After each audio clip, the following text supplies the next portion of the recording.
Very good morning to all of you, dear students. Now I am going to teach you Charles Dickens' very famous novel Great Expectations.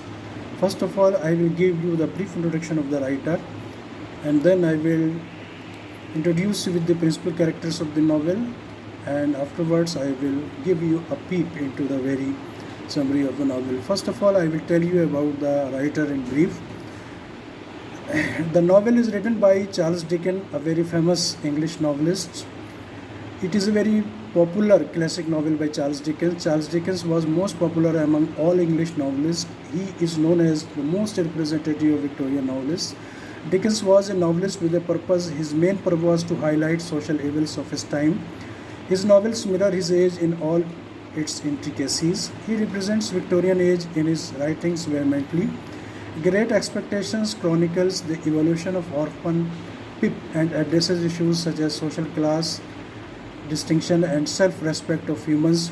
Some famous novels by him include Oliver Twist, Pickwick Papers, Nicholas Nickleby, Barnaby Rouge, The Old Curiosity Shop, Martin Chuzzlewit, Dombey and Son, David Copperfield, Bleak House, Hard Times, Little Dorrit, A Tale of Two Cities, Great Expectations, and Our Mutual Friend, 1864. Two novels, A Tale of Two Cities and Barnaby Rouge, are categorized as his very famous historical novels. Dear student, now I am going to introduce you with the main characters of the novel. First is Philip Pripp, and he is known as Pip. He is the chief protagonist of the novel, the central character of the novel around whom the story of the novel revolves. He is an orphan boy who lives with his harsh, much older sister and her husband Joe Gregory. Pip comes to conclusion that good clothes, luxurious life and pleasing manners don't make a man gentleman. Next character is Miss Havisham. She is a very dejected old spinster who lives with her adopted daughter Estella. She was jilted by her lover at the time of marriage. She became embittered and told Estella to torment the feelings of men. Next character is Estella. She is the heroine of the novel. Miss Havisham's adopted cold and quiet daughter who tries to warn Pip not to love her. In the end of the novel, both Pip and Stella joins not to part again. Next is Joe Gregory, Pip's brother-in-law, who is very perfect gentleman and always helps Pip out. He is very sympathetic towards Pip in compared to his sister Joe Gregory. Next is Mr. Jaggers. Mr. Jaggers, a criminal lawyer employed by Magwitch to shape his future. He has cordial relations with Pip throughout the novel. Next is Miss Georgiana Maria Gregory. She is known as Mrs. Joe, Pip's harsh, disagreeable elder sister. She rebukes Joe's helper who kills her with a hammer.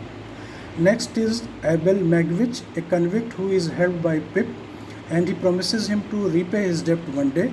He proves to be Pip's benefactor and bears all expenses accruing on his studies. He is Stella's father too. He dies in the prison. Next is Herbert Pocket. He is a young boy, kin of Miss Havisham, and shares a room with Pip in London. He is a good friend of Herbert Pocket and remains with him throughout the novel. With Pip's help, he becomes a successful businessman. Next is Bentley Drummie. He is a rich, spoiled boy called the Spider. Stella marries him, who treats her rudely after marriage. John Wemmick, Mr. Jaggers' efficient law clerk. Next is Biddy, Joe Gregory's wife after the death of Pip's sister, Mrs. Joe. Next is Dolg Orlick, Joe Gregory's helper at blacksmith shop who doesn't like Pip, and after an altercation with Mrs. Joe he kills Mrs. Joe with a hammer. Next is Compeyson, a veritable villain, the man who jilted Miss Havisham and also betrayed his crime partner Magwitch. Next is Molly, Mr. Jaggers' housekeeper, who is Magwitch's former mistress and mother of Stella. Next is Star Top, a lively young man tutored by Mr. Pocket. Now I am going to tell you the summary of the novel in brief.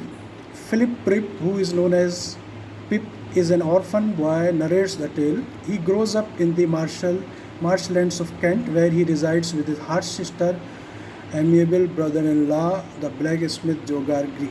While visiting a churchyard where his kin were buried, he comes across Abel Magwitch, an escaped convict.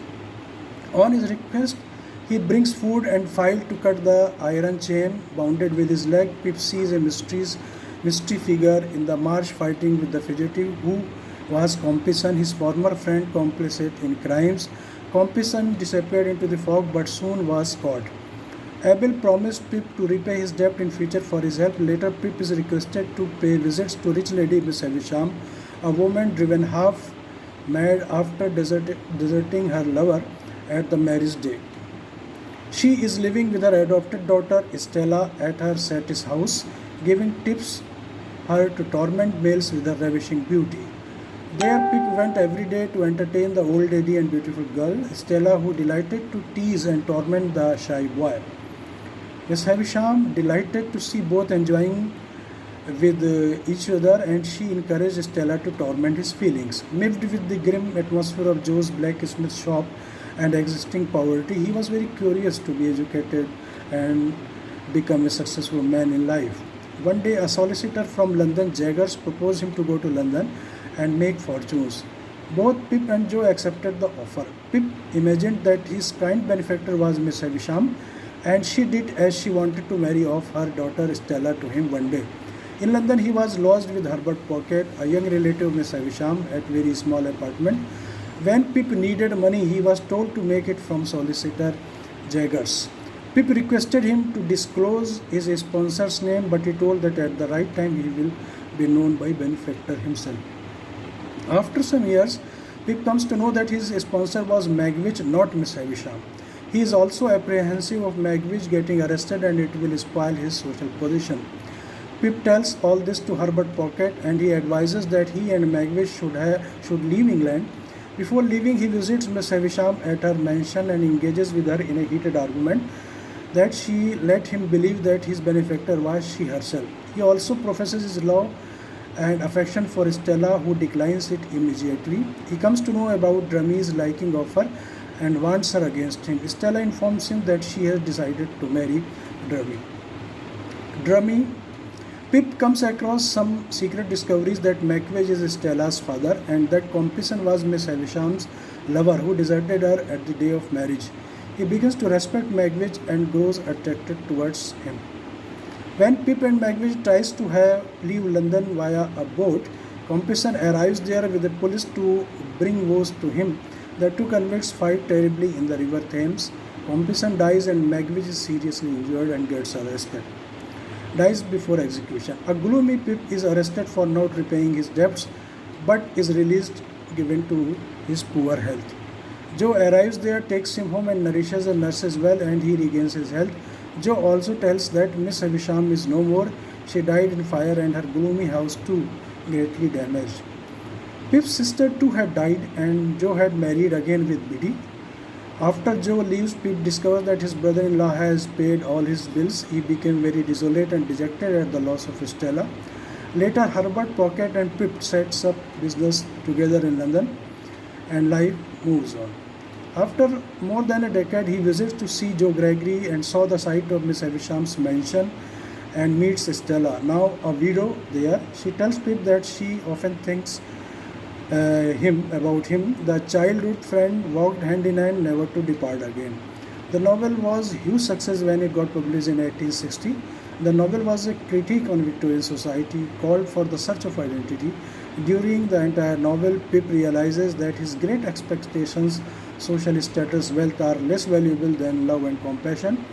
It was also hailed for its blend of humor, suspense and tragedy. The end was very convincing and thus ends the novel. Thank you and thank you very much.